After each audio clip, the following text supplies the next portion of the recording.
नमस्कार दोस्तों, स्वागत है आप सभी का हमारे YouTube channel crack the competition में। आज के इस वीडियो लेक्चर में हम एसएसबी हेड कांस्टेबल के सेकंड पेपर के बारे में डिस्कशन करने वाले हैं।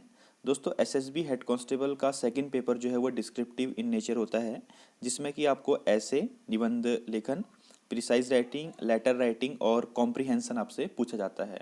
बहुत सारे स्टूडेंटों का कन्फ्यूज़न था लैंग्वेज के रिगार्डिंग, तो मैं आपको बता दूं दोस्तों, जो ऐसे और लेटर है यानी कि निबंध और पत्र है, उसको आप इंग्लिश या फिर हिंदी किसी भी लैंग्वेज में लिख सकते हैं जिसमें भी आप कंफर्टेबल हैं।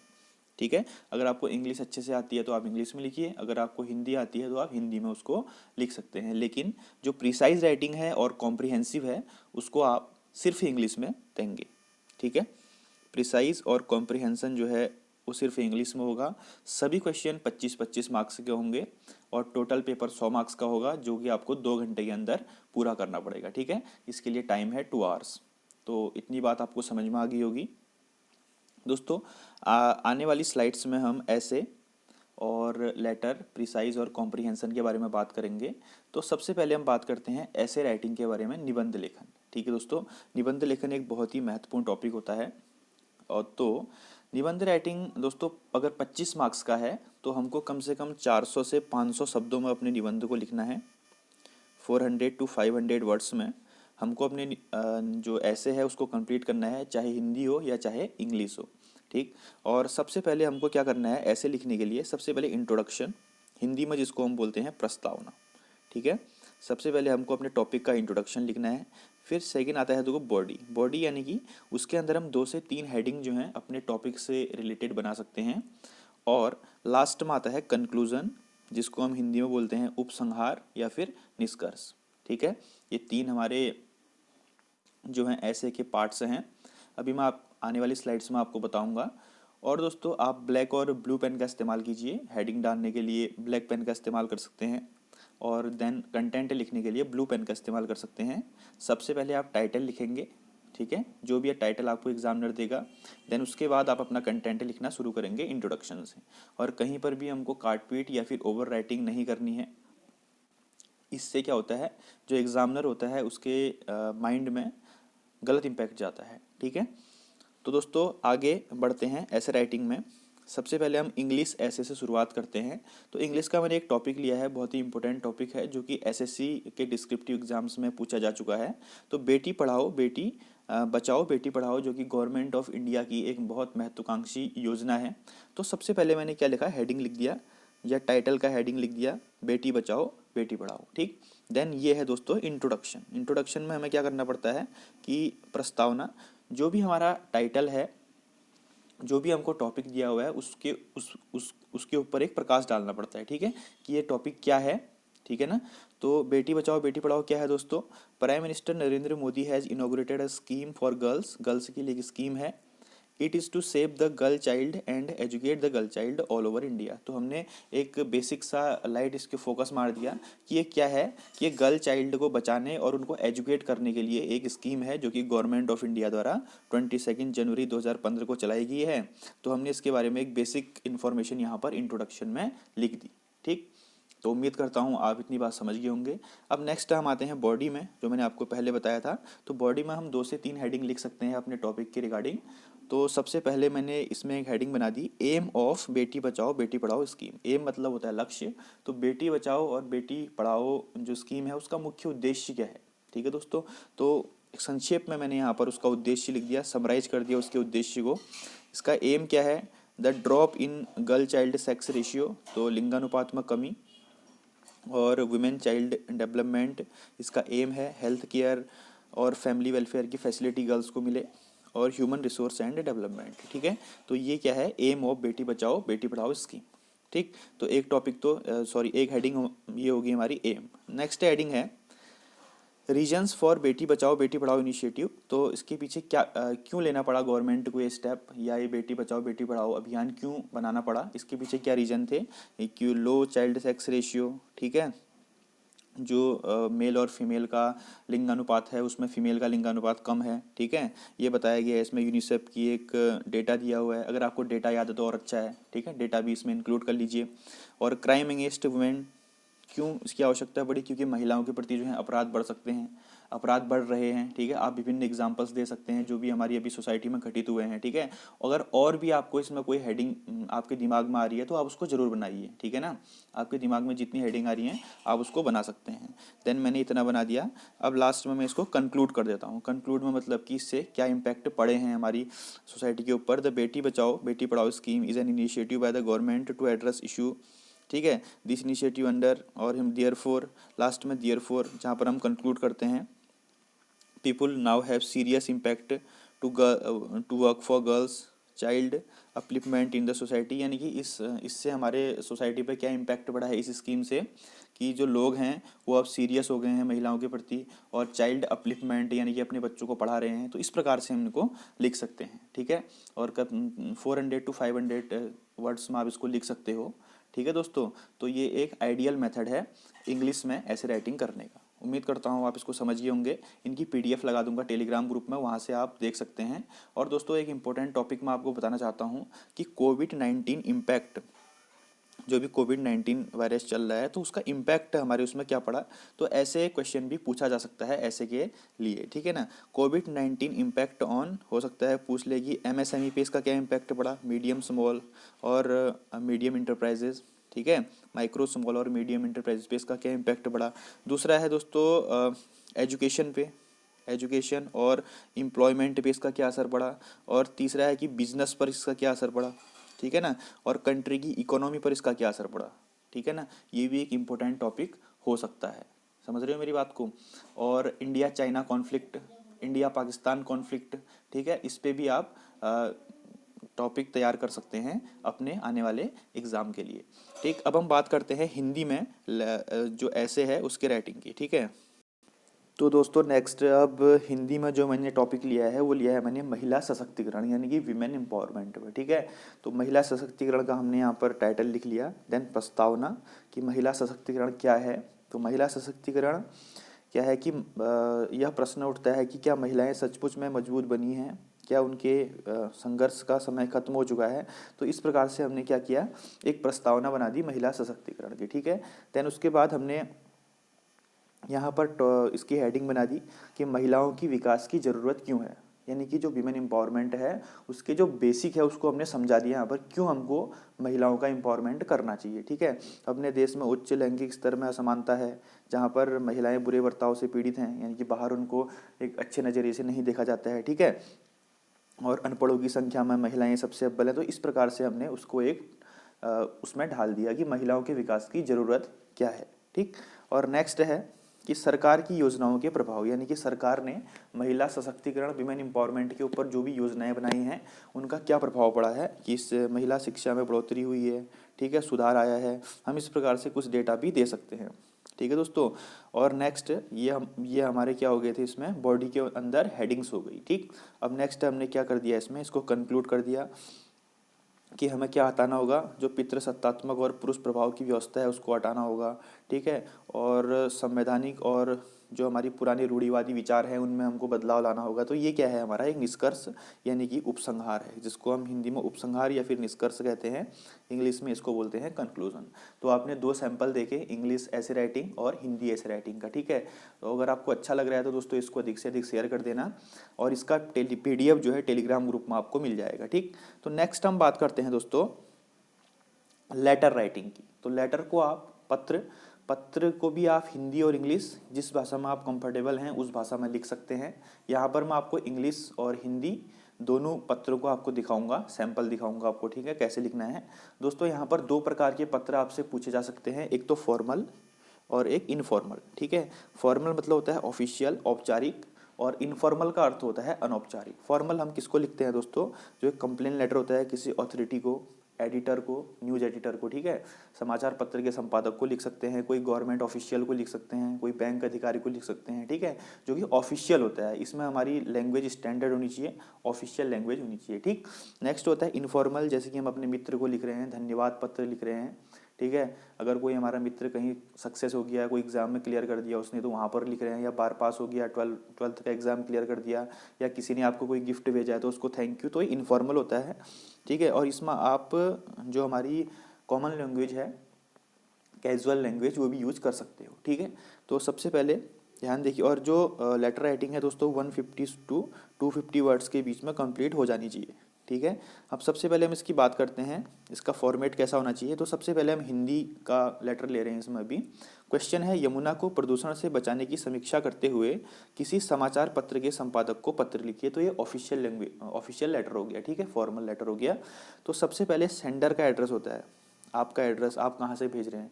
तो आप क्या कीजिएगा दोस्तों, एग्जाम में आप एग्जामिनेशन हॉल में बैठे हैं तो एड्रेस वेड्रेस कुछ मत लिखिए, वहाँ पर परीक्षा भवन लिख सकते हैं। काफ़ी सारे एग्जाम्स में मैंने भी लिखा है इसमें। ठीक है, तो मैं अपने एक्सपीरियंस से आपको बता रहा हूँ। आप यहाँ पर परीक्षा भवन लिख सकते हैं इंग्लिश में, एग्जामिनेशन हॉल। और जहाँ भी आपका परीक्षा भवन है, दिल्ली, अहमदाबाद, गुजरात, जहाँ भी है, कोच्चि, केरला, तो जैसे कि मैंने लिख दिया परीक्षा भवन दिल्ली। और यहाँ पर आप दिनांक लिख सकते हैं। दिनांक में दोस्तों ऐसे मत लिखिए जैसे कि 34/2020, ऐसे मत लिखिए, सीधे लिखिए 30 अप्रैल 2020, या भी जो भी आपकी डेट है 3 जनवरी 2021। तो आप दिनांक ऐसे लिख सकते हैं। ठीक, नेक्स्ट क्या होता है इसका फॉर्मेट, कि आप किसको भेज रहे हैं, जो रिसीव करेगा उसको। तो सेवा में संपादक महोदय यानी एडिटर, दैनिक जागरण, नई दिल्ली। ठीक है, ये मैं इसको क्या कर रहा हूँ, भेज रहा हूँ। तो मैं इसका एड्रेस लिखूंगा यहाँ पर। सबसे पहले होता है सेंडर का एड्रेस, फिर डेट, फिर रिसीवर का एड्रेस, उसके बाद एक सब्जेक्ट। ठीक है, एक सार्थक पहल की जरूरत, या ऐसा लिख सकते हो विषय में, यमुना को प्रदूषण से बचाने के लिए एक सार्थक पहल की जरूरत। ठीक, तो ये इतना आप समझ गए, बिल्कुल समझ गए होंगे इतना आप। अब तो नेक्स्ट है, यहाँ पर हम लिखेंगे महोदय, सॉरी, हम यहाँ पर लिखेंगे अब महोदय, इंग्लिश में लिखेंगे तो सर, डियर सर, जो भी लिख सकते हो आप। तो यहाँ पर हम, जैसे कि हमने यहाँ पर अपना लिख दिया। अब जो भी करना चाहते हैं कि यमुना को हम कैसे बचा सकते हैं प्रदूषण से, वो आप अपने विचार यहाँ पर लिखिए। ठीक है, लेकिन कोई परिणाम सामने नहीं आया है, तो इस प्रकार फिर धन्यवाद, यहाँ पर क्लोजिंग, देन सिग्नेचर, भवदी ये लिख सकते हो, और ABC अपना नाम भी लिख सकते हो। तो ये है हिंदी लेटर लिखने का एक तरीका। ठीक है दोस्तों, तो उम्मीद करता हूँ कि आपको इसको समझ में आ गया होगा।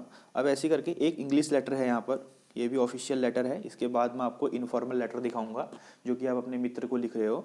तो यहाँ पर देखिए दोस्तों, write a letter to municipal commissioner of your city regarding poor quality of inadequate supply of municipal water. तो आपको पानी नहीं मिल पा रहा है, तो आप म्यूनिसिपल अधिकारी को क्या लिखिए, अपना एक पत्र लिखिए।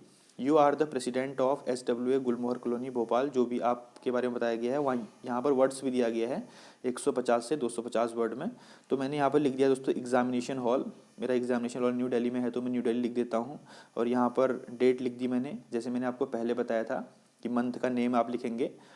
ठीक है, और किसको लिखना है, हमको लिखना है municipal corporation commissioner Bhopal Madhya Pradesh. ठीक है, हम म्यूनिसिपल कमिश्नर को लिख रहे हैं तो उनका एड्रेस यहाँ पर लिख दीजिए।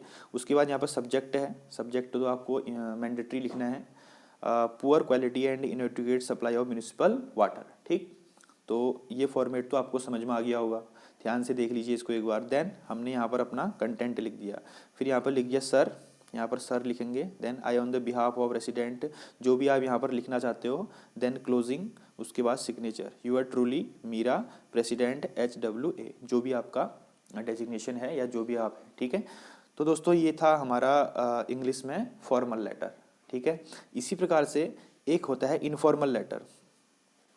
ये देखिए, अब ये इंग्लिश में लिखो या हिंदी में लिखो, बात एक ही है, आपको समझ में आ गया कि कैसे लिखना है ना।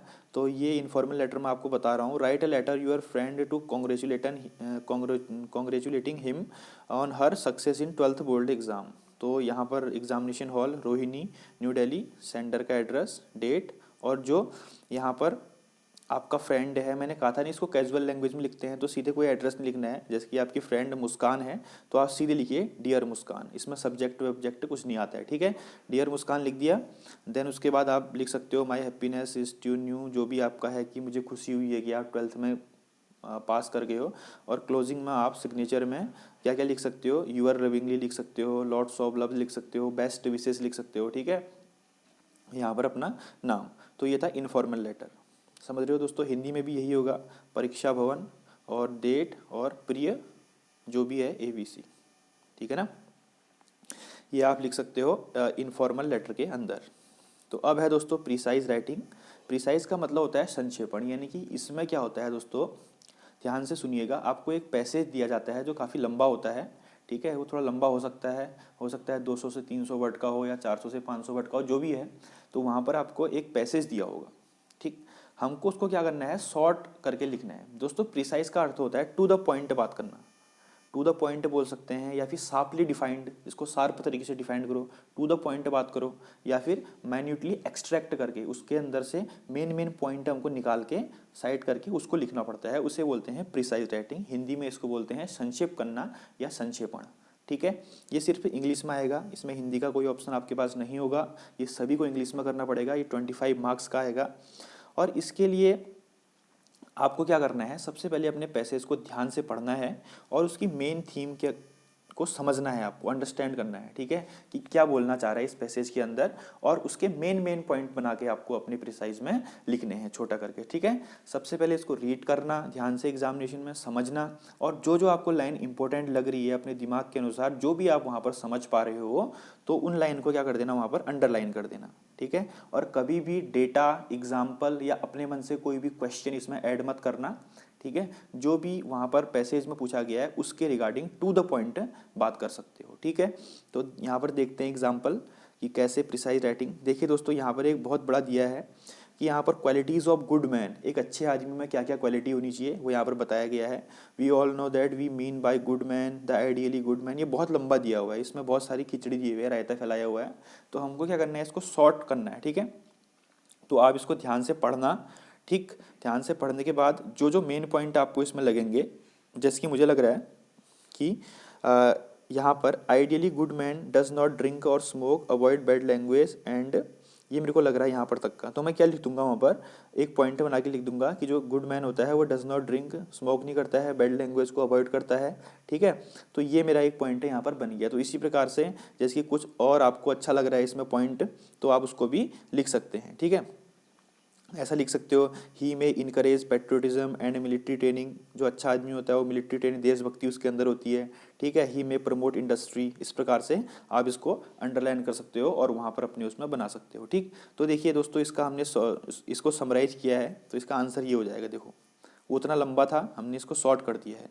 हमने इसकी हेडिंग डाली, characteristic of good man, heading बनाई हमने एक। ठीक है, उसके कंटेंट को देखते हुए हमने उसकी एक हेडिंग तैयार कर दी, और इसको हमने कम से कम 100, मिनिमम 100 टू 100 वर्ड्स में इसको लिख दिया। ठीक है, according to the author an ideally good man is intensely religious and avoid bad habits such as smoking and drinking. देखिए हमने जो जो मेन पॉइंट थे उसको एक्सट्रैक्ट करके यहाँ पर लिख दिया। He does not use absence and incident language, गलत लैंग्वेज का इस्तेमाल नहीं करता है, और रॉन्ग डूइंग से डरता है, यानी कि गलत काम करने से डरता है।